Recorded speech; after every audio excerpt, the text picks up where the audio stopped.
નમસ્કાર વિદ્યાર્થી મિત્રો, ફરી પાછું એક વખત આપનું ધોરણ 9 વિષય ગણિતના ત્રીજા લેક્ચરની અંદર આપનું સ્વાગત કરું છું. આજે આપણે જે ચેપ્ટર નંબર 2 બહુપદીઓની શરૂઆત જે કરેલી હતી તેને આપણે આગળ વધારીએ તો અગાઉના લેક્ચરોની અંદર આપણે બહુપદીના પ્રકાર વિશે સમજ મેળવી અને એમના વર્ગીકરણ કેવી રીતે કરવું એની માહિતી આપણે મેળવી ચૂક્યા. હવે આજના લેક્ચરની અંદર આપણે બહુપદીના શૂન્યોની સમજ મેળવવાની છે અને ત્યારબાદ ઉદાહરણ નંબર 2 ના પ્રશ્ન 1 થી 3 પણ આજે સમજવાના છે. એટલે કે બીજું ઉદાહરણ આજે આપણે સમજવાનું છે. તો બહુપદીના શૂન્યો કોને કહેવાય એના વિશેની આપણે સંપૂર્ણ માહિતી આજે મેળવીશું. તો શરૂ કરીએ આજના આપણા લેક્ચરને. તો બહુપદીના શૂન્યોની સમજ. તો બહુપદીનું શૂન્ય કહેવાય કોને? તો એની પહેલી આપણે વ્યાખ્યા જોઈએ કે જો કોઈ વાસ્તવિક સંખ્યા x માટે p of x બરાબર 0 હોય તો x ને બહુપદી p of x નું શૂન્ય કહે છે. તો જે વ્યાખ્યા છે એને હું તમને વિગતવાર અહીંયા સમજાવવાનો પ્રયત્ન કરીશ. ફરી પાછું આપણે શબ્દ સમજીએ કે જો કોઈ વાસ્તવિક સંખ્યા x માટે p of x બરાબર 0 હોય તો તમને યાદ હશે, તમે પ્રાથમિક ધોરણ એટલે કે 8મા ધોરણની અંદર x ની કિંમત તમને એક બહુપદી એક સમીકરણ આપેલું હોય અને એમાં x ના સ્થાન પર તમને એમ કહે છે કે 2 મૂકવાના છે. તો આખા સમીકરણની અંદર આખી બહુપદીમાં જ્યાં પણ તમને x દેખાય છે ત્યાં તમે 2 લખતા.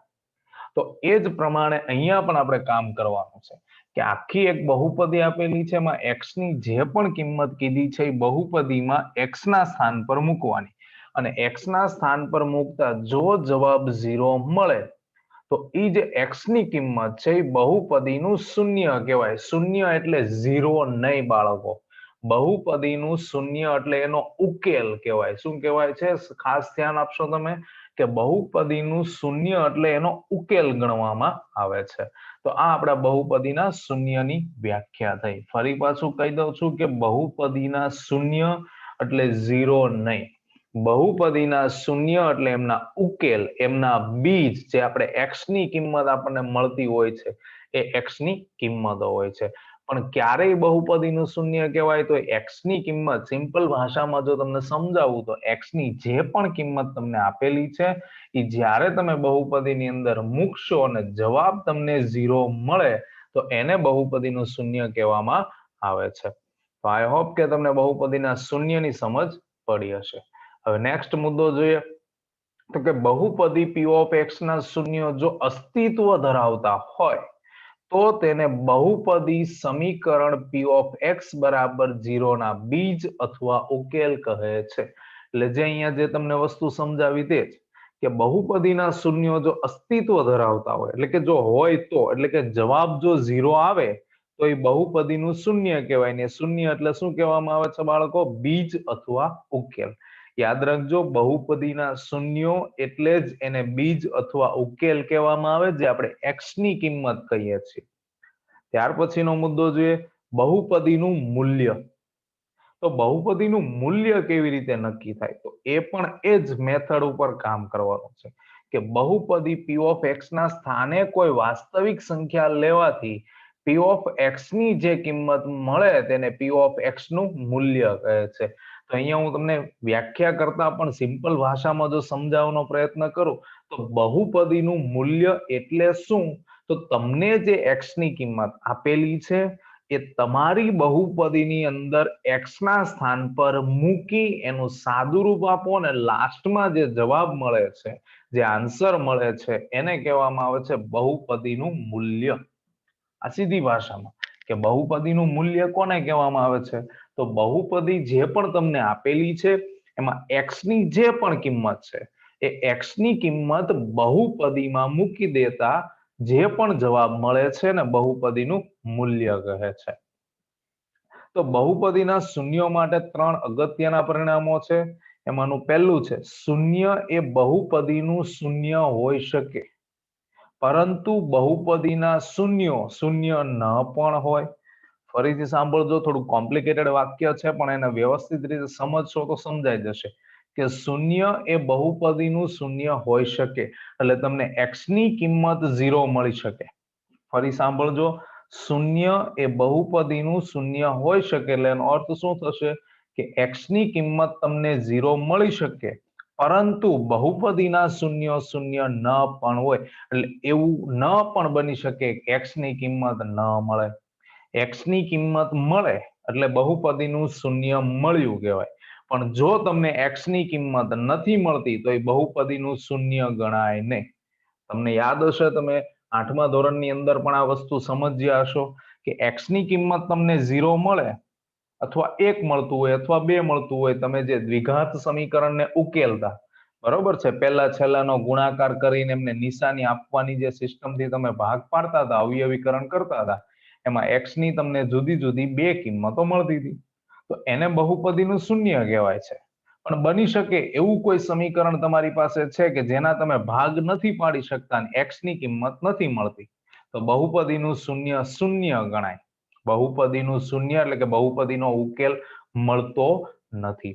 ત્યાર પછીનો બીજો મુદ્દો કે સુરેખ બહુપદીને એક અને માત્ર એક જ એટલે કે અનન્ય શૂન્ય હોય છે. સુરેખ બહુપદીને આપણે જે બહુપદીના પ્રકાર અગાઉ સમજી ગયા છે એની અંદર સુરેખ બહુપદી આવતી તો એ સુરેખ બહુપદી જે છે એને એક અને માત્ર એક જ એટલે અનન્ય શૂન્ય હોય છે એટલે કે એને એક જ ઉકેલ મળે. યાદ રાખજો ખાસ સુરેખ બહુપદીને એક અને માત્ર એક જ ઉકેલ મળે છે. અને જે બહુપદી સુરેખ નથી એટલે કે સુરેખ સિવાયની બહુપદીઓને એક કરતા વધારે શૂન્યો પણ હોઈ શકે. ખાસ ધ્યાન આપશો સુરેખ બહુપદી હોય તો એક જ શૂન્ય મળે અને જો સુરેખ બહુપદી ન હોય એટલે કે એના સિવાયની બહુપદી હોય તો એને એક કરતા વધારે શૂન્ય હોઈ શકે. જો ખાસ સાંભળજો શબ્દ હોઈ શકે એવું નથી કહેતા કે હોય જ. તો આપણે ખાસ એનો ઉલ્લેખ હું તમને સમજાવું કે જો સુરેખ હોય તો એક ઉકેલ મળે દ્વિઘાત બહુપદી હોય તો એમને વધુમાં વધુ એટલે કે મહત્તમ 2 ઉકેલ મળે. ત્રિઘાત બહુપદી હોય તો એને મહત્તમ 3 ઉકેલ મળે. એમ 4 ઘાત વાળી બહુપદી છે તેને મહત્તમ 4 ઉકેલ મળે. ટૂંકમાં જેટલી ઘાત છે એટલા એને ઉકેલ વધુમાં વધુ મળી શકે. એવું નથી કહેતો કે ત્રિઘાત બહુપદી હોય એટલે 3 જ ઉકેલ મળે. એ 3 મળે 2 મળે 1 પણ મળે અને ન પણ મળી શકે.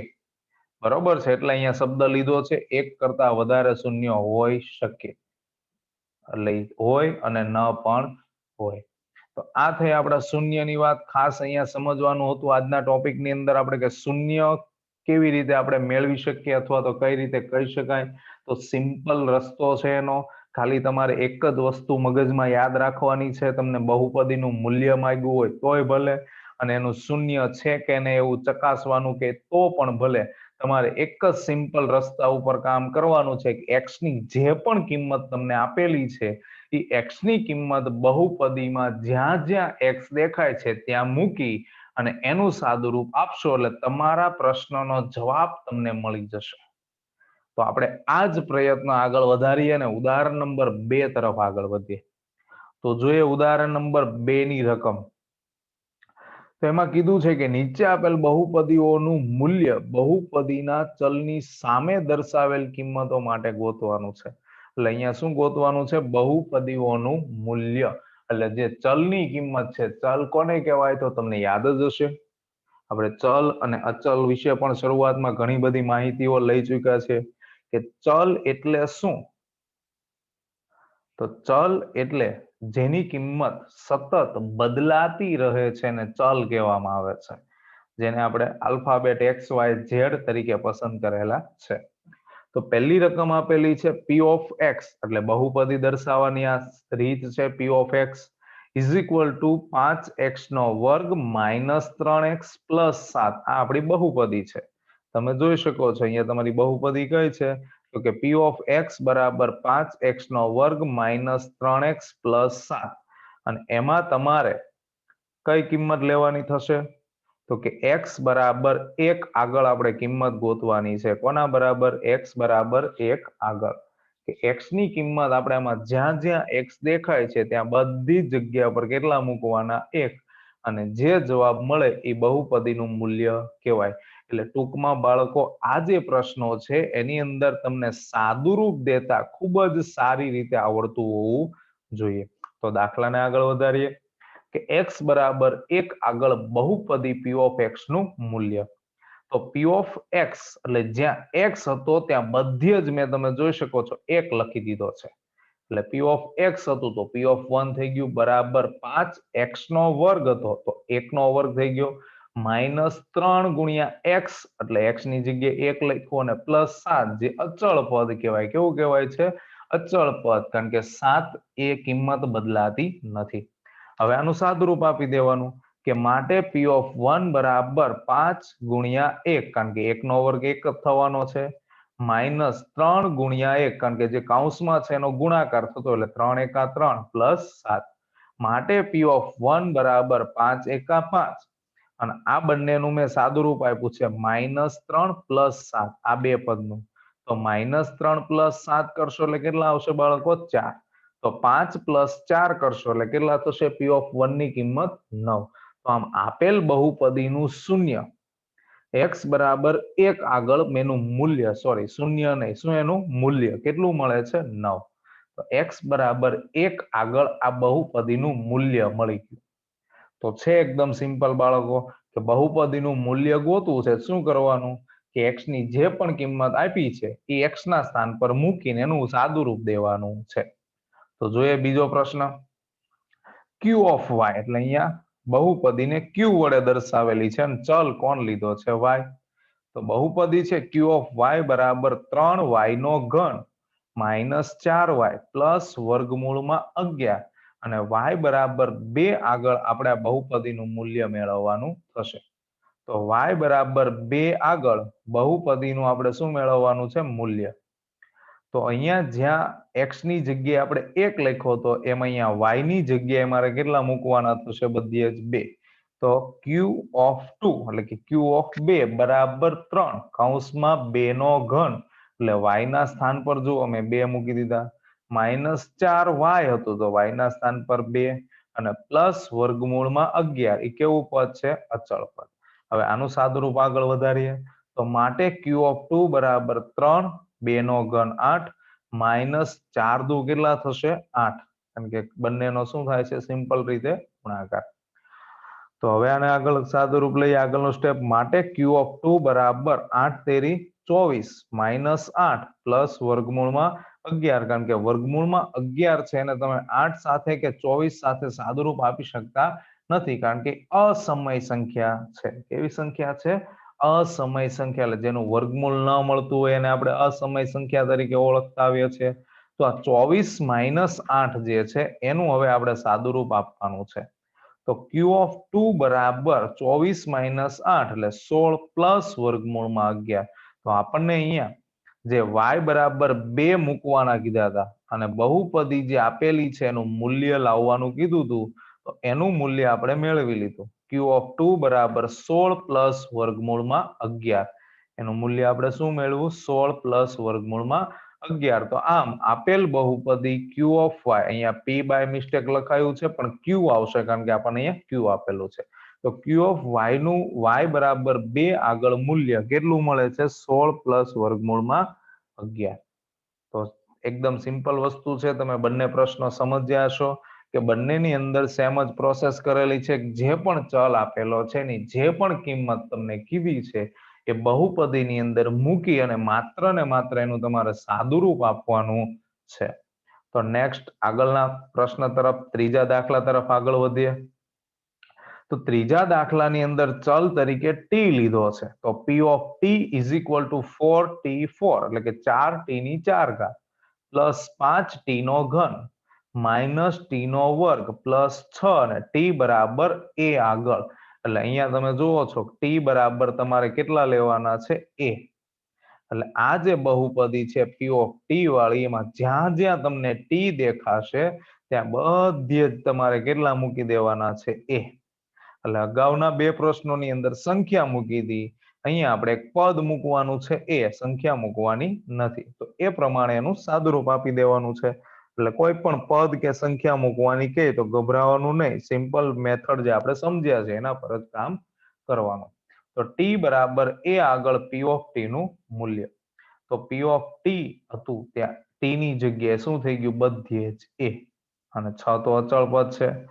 તો પી ઓફ એ બરાબર 4a ની 4 ઘાત પ્લસ 5a નો ઘન માઇનસ a નો વર્ગ પ્લસ 6. હવે તમે આનું સાદું રૂપ આપો તો ન આપી શકાય, કારણ કે આ એક અચળ પદ બની ગયું છે. અહીંયા કેવું પદ બની ગયું છે? અચળ. તો તમે જુઓ છો પી ઓફ ટી માં ટી બરાબર એ આગળ આ તમારું જે બહુપદીનું મૂલ્ય માંગેલું હતું એ તમને અહીંયા મળી ચૂક્યું છે. શું મળ્યું છે? તો કે 4a ની 4 ઘાત પ્લસ 5a નો ઘન માઇનસ a નો વર્ગ પ્લસ 6. એટલે એકદમ સિમ્પલ રસ્તા ઉપર આ કામ કરેલું છે. તો અહીંયા તમે જુઓ છો 3 પ્રશ્નોની અંદર આપણે જે વસ્તુ સમજીએ એની અંદર શું આપણને કહેવા માંગે છે કે જે પણ ચલ છે એની જે પણ કિંમત તમને આપેલી છે એ તમારે બહુપદીમાં મૂકી અને એનું માત્ર ને માત્ર એક સિમ્પલ સાદુરૂપ આપતા આવડવું જોઈએ. તો આ થઈ બહુપદીના મૂલ્યોની વાત. હવે જો તમને અહીંયા બહુપદીના શૂન્ય વિશે ચર્ચા કરવા માંગે, બહુપદીનું શૂન્ય છે કે નહીં ચકાસો, તો આપણે નેક્સ્ટ લેક્ચરની અંદર એની પણ ચર્ચા કરવાની છે. બહુપદીના શૂન્ય છે કે નહીં. તો અહીંયાથી તમને હિન્ટ આપી દઉં છું ત્યારે ઓછી તકલીફ આપણને રહેશે કે આ જે તમે અહીંયા ટી બરાબર એ લખ્યો છે અને તમારો જવાબ 0 નથી આવ્યો, એટલે આ એનું શૂન્ય ગણાય નહીં. જો જવાબ 0 આવે તો જ એ એનું શૂન્ય ગણાશે. બરોબર છે? આવી એની મેથડ હશે કે આ જ પદ્ધતિથી કામ કરવાનું છે. પણ જો જવાબ 0 આવે તો શૂન્ય છે, ન આવે તો નથી. તો આજનો લેક્ચર છે આપણો અહીંયા પૂર્ણ થાય છે.